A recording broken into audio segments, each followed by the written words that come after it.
Olá, sejam todos muito bem-vindos a mais uma resenha semanal do NP Agro. Mais uma vez, eu, Alexandre Inácio e Fernando Lopes. Bom dia, Fernando. Tudo em ordem por aí? Bom dia, Alexandre.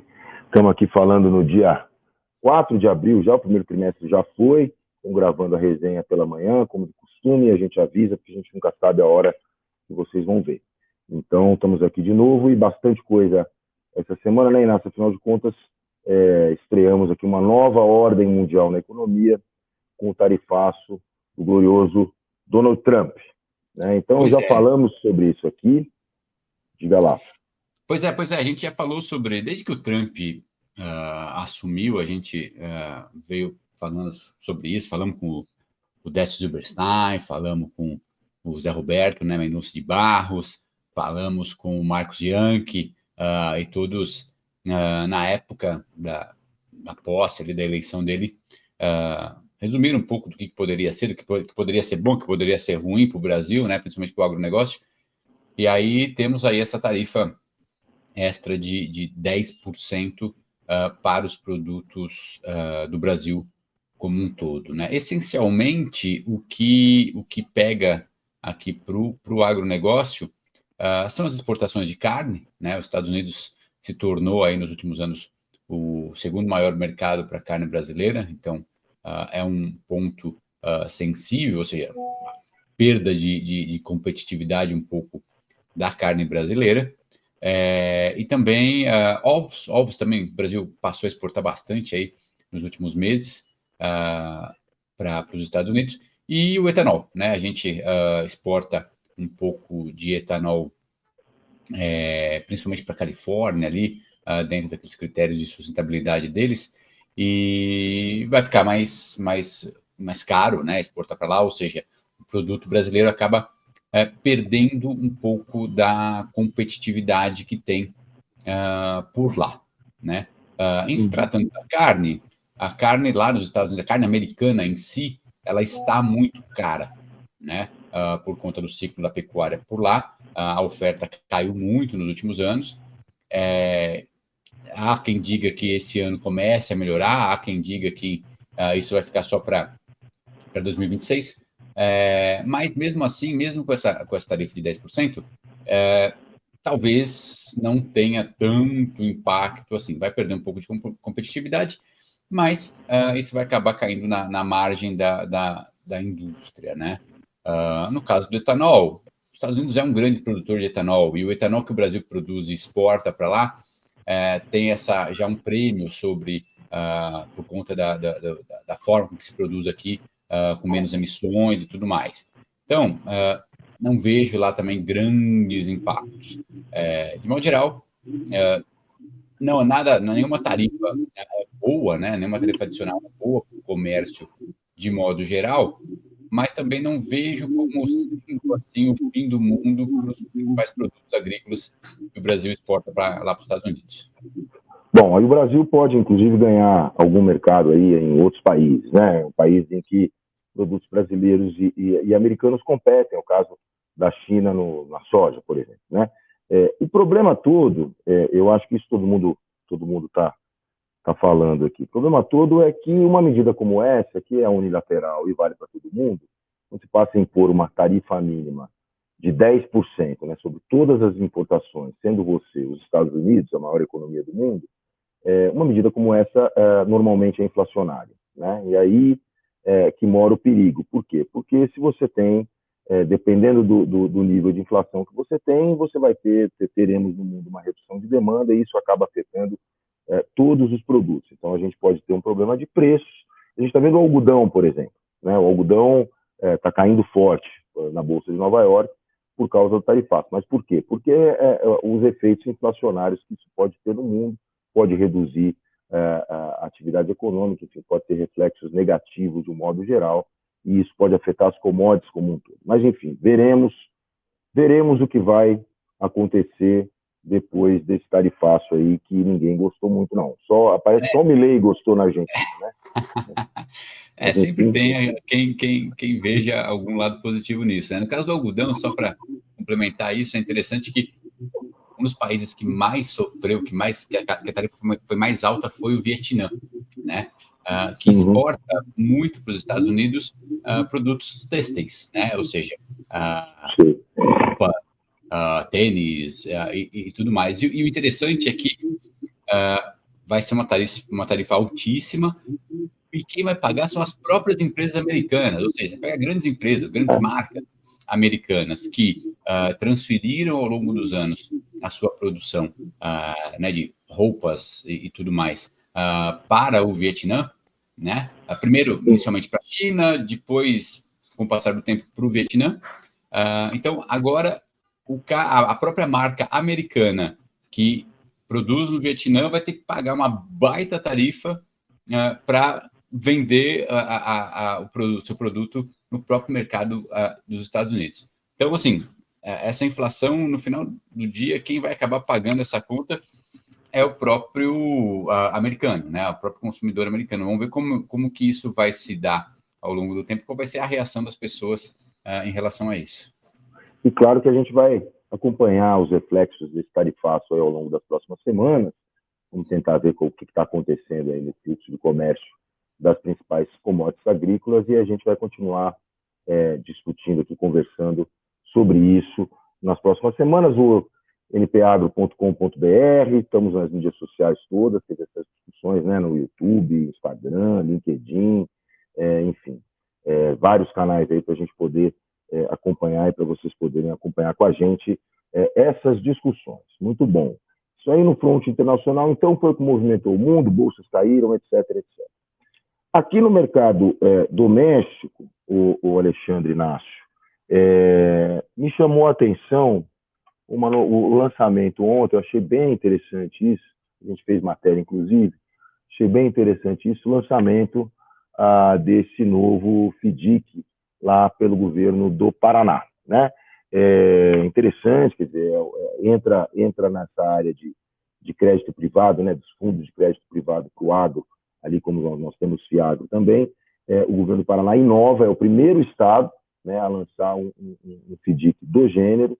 É um FDIC misto, né, é o blended, como o pessoal gosta de falar. Esse fundo vai ser alimentado com recursos públicos e recursos privados. Então, o governo do Paraná já fez uma injeção de 150 milhões de reais, né? Tem mais 200 milhões de reais reservados para fazer no curto prazo mais uma injeção, seriam 350 milhões, e com isso o fundo fica de pé. A expectativa é de atrair outros tantos dinheiros aí dos produtores, né? Dinheiro, recursos privados para esse fundo, para que no fim das contas a gente tenha nesse fundo 2 bilhões de reais, né? No caso dos recursos dos produtores, o lastro ali são CPRs financeiras, né? Os FIAGRO normalmente o lastro são CRAs, né? Aqui o lastro são então CPRs financeiras emitidas pelos produtores. E é interessante, eu acho que foi feito um lançamento na B3, o governador Ratinho Júnior veio para esse lançamento, e outros estados, então, também estão pensando, nenhum ainda de uma forma muito adiantada, mas muitos outros estados estão pensando em seguir essa mesma direção, o que pode ser, então, uma alternativa, uma nova alternativa bacana aí para o financiamento do agro. E o legal é que, assim, o lastro, o fato do lastro poder ser CPR já leva em consideração a nova regulamentação, né, da CVM, que permitiu a inclusão de CPRs aí como lastro dos fundos, né?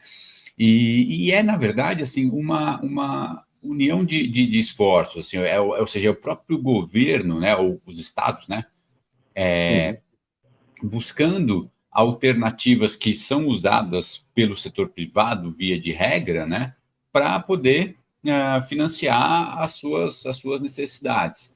Então, o governo entra com uma parcela aí, né, e vai buscar recursos privados para poder compor esse fundo. Eu acho que acho que vai ser uma experiência muito interessante, eu acho que é super positivo esse tipo de coisa, e que, ao longo do tempo, é possível que isso seja até transferido ou seja tido como um modelo para ações que o próprio governo federal possa ter, né? Já uma discussão de fundo de catástrofe para a questão do seguro rural, que já está em discussão há bastante tempo, e que pode levar em considerações ferramentas do mercado de capitais que estão aí disponíveis, que podem ser aproveitadas e utilizadas pela própria gestão pública como um todo. É interessante, eu conversei ontem com o Fernando Galati. Fernando Galati é sócio fundador da área de infraestrutura, regulatório e negócios governamentais do escritório Souza Okawa, com sede aqui em São Paulo, que assessorou o pessoal aí nessa estruturação aí desse fundo, né? E ele estava comentando uma coisa que é verdade, que o fundo ele foi idealizado muito dentro do Fomenta Paraná, né? Que é a instituição lá controlada pelo governo, que criada para isso mesmo, para impulsionar a economia, principalmente de micro e pequenos negócios, né? E ele estava dizendo uma coisa que é verdade, que muitas vezes o governo até tem recursos ali à disposição e não tem bons projetos ou não tem bons caminhos para aplicar esse dinheiro, né? Então, esse fundo ele também consegue superar isso, né? Quer dizer, você tem um projeto bem estruturado, você tem os recursos à disposição e estão na praça e podem funcionar muito bem. Então, a expectativa é que seja um sucesso. Vamos ver também, é outro assunto que nós vamos acompanhar, e vamos ver se outros estados, de fato, colocam recursos aí ou resolvem criar fundos semelhantes. Estamos precisando, a discussão toda esse fundo, por exemplo, do Paraná, a expectativa é que ele tenha juros de 9% ao ano, que certamente será uma taxa inferior ao que nós vamos ter no Plano Safra. A gente já discutiu isso aqui, porque com a alta da Selic e a necessidade de se fazer equalização, nós vamos ter juros mais elevados, certamente, nessa safra do que nesse Plano Safra, né, que vai entrar em vigor em julho, do que na safra passada. Exato. A questão dos juros, assim, para todas essas ferramentas de mercado de capitais, os juros sempre é um limitante, né? Porque o cara que vai aportar o dinheiro lá, o investidor que vai botar o dinheiro no fundo, ele pensa, bom, beleza, qual é o retorno que esse fundo vai me dar? Vale mais a pena eu deixar esse dinheiro nesse fundo, ou vale a pena eu comprar um título do Tesouro direto, por exemplo, que está me pagando 14% ao ano, entendeu? Então, taxa de juros altas, elas tendem a inibir um pouco esses aportes. Então, talvez, para chegar nesses 2 bi aí que o governo do Paraná estime, talvez leve um pouquinho mais de tempo, porque nosso momento, né, do Brasil, da economia, não está dos mais interessantes para esse tipo de estratégia. Mas, de qualquer forma, eu acho que é importante ter a iniciativa, e acho que, no final das contas, assim, os próprios produtores podem ir lá e fazer os seus aportes, né? Assim, porque é investir no próprio agronegócio, coisa que eles já fazem do ponto de vista produtivo. Aliás, falamos sobre isso também essa semana com o Renato Buranello, que é o advogado, é o B do escritório VBSO, e é um dos maiores especialistas, né, desse mundo jurídico, desse mundo agrojurídico. Então, o Renato, há muitos e muitos anos acompanha isso, e falamos, tem a entrevista em vídeo, está disponível aí no nosso site, está disponível no YouTube, enfim, nos outros canais, falando um pouco sobre esse momento difícil que você se referiu agora e como isso pode ou não pode afetar o ritmo de crescimento do crédito privado no nosso mundo agro aqui, levando em consideração sempre que os recursos oficiais não estão conseguindo acompanhar, né, o crescimento do agro. Então, a gente tem planos safras. Todo ano, o Plano Safra tem valores recordes, né? Vamos ver se esse ano vai ser assim também. Mas o crescimento desses valores, embora a curva seja crescente, de fato, ano após ano, mas o crescimento desses valores ele é menor do que o crescimento do agro como um todo, né? Então, cada vez mais se faz necessário a presença desses recursos privados para financiar a expansão do setor. Mas tivemos problemas, recuperações judiciais, aquela coisa que a gente sabe, ano passado, quebra de safra, queda de preços, enfim. Então, a gente teve um cenário pior, cuja tendência agora é melhorar. Renato fala, é preciso racionalidade na aplicação de recursos no agro, principalmente num momento como esse. Muito bem. O Renato, enfim, ele é excelente e ele sempre defendeu essa cautela, né? Assim, o problema é que assim, o agronegócio no Brasil a coisa é um ritmo muito grande, né? Assim, cresce numa velocidade muito rápida. E se a gente for olhar, por mais que, como você falou, por mais que os planos safras venham sendo recorde ano após ano, a participação do recurso público no total da necessidade de financiamento do setor, ela tende a ser cada vez menor ao longo do tempo, dando espaço exatamente para recursos do mercado, né, do mercado de capitais, do mercado financeiro privado, e do próprio produtor que vai se financiar com recurso próprio, né? Então, vamos ver como é que vai ser. Como o crédito sempre é aquele negócio, né? É um cobertor curto e o investidor vai atrás das melhores rentabilidades, pô, vale a pena eu ir para um fundo, um FIAGRO, um FDIC relacionado a algum negócio que paga uma taxa menor, ou vale a pena eu ir para um título público que está pagando um pouco mais? Então, são sempre as análises que a gente tem que fazer. Mas, de fato, o ano tende a ser melhor. Ainda que o ano passado, uma outra matéria que a gente fez relacionada a essa questão de crédito e tudo mais, a Serasa divulgou uma atualização sobre como é que foram os recursos, né, as liberações do ano passado. Né? As liberações não, os pedidos de recuperação judicial do ano passado. E em relação a 2023, tem um fato interessante, né? Assim, houve um crescimento muito grande, cresceu, fato, não tem como negar isso, mas aliado ao crescimento, o que se viu foi uma mudança no perfil também. Em 2023, a gente viu muita empresa, seja prestador de serviço, seja uma indústria relacionada ao agronegócio, elas é que dominavam a maior parte dos pedidos de recuperação judicial, né, um pouco mais de 40%.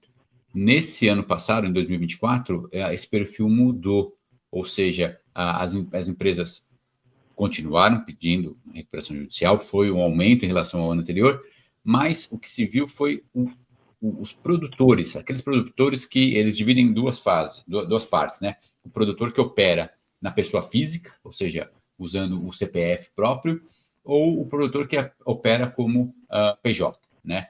Nesses produtores, nessa fatia de produtores que operam na pessoa física, foi aonde houve o maior crescimento proporcional de pedidos de recuperação judicial. Ou seja, em 2023 eles representavam 20 e poucos por cento, em 2024 passaram a representar 40, pouco mais de 40% do total de pedidos. Então foi um crescimento bem significativo. Como diz o Puranello, tem que cautela, parcimônia agora nas análises aí de projetos a serem contemplados com recursos do mercado como um todo. A tendência é melhorar. Ano passado, nós tivemos uma conjunção muito rara, né? Sempre bom lembrar, porque é quebra de safra com queda de preço. Então, isso atrapalha demais. Mas, esse ano tudo indo bem, a gente faz sempre um acompanhamento toda semana, né?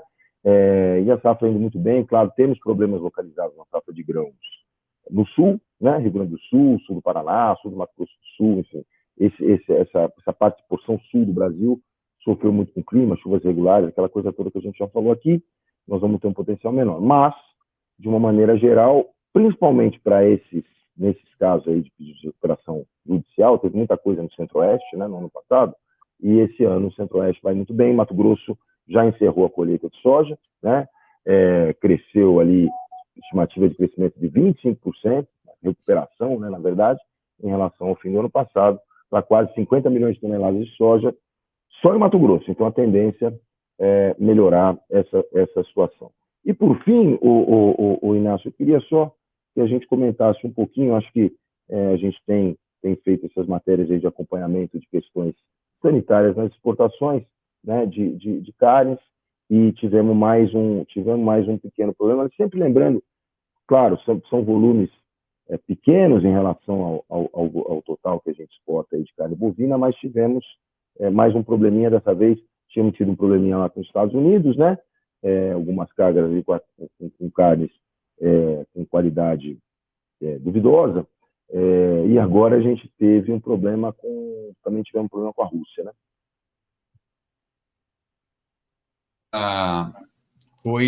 Foram 101 toneladas, pouco mais de 100 toneladas de carne exportada para lá, que foram detectados traços de ivermectina. Ivermectina é um remédio, um medicamento, um antiparasitário, né, usado muito para carrapato e tudo mais, e que a Rússia, ela não...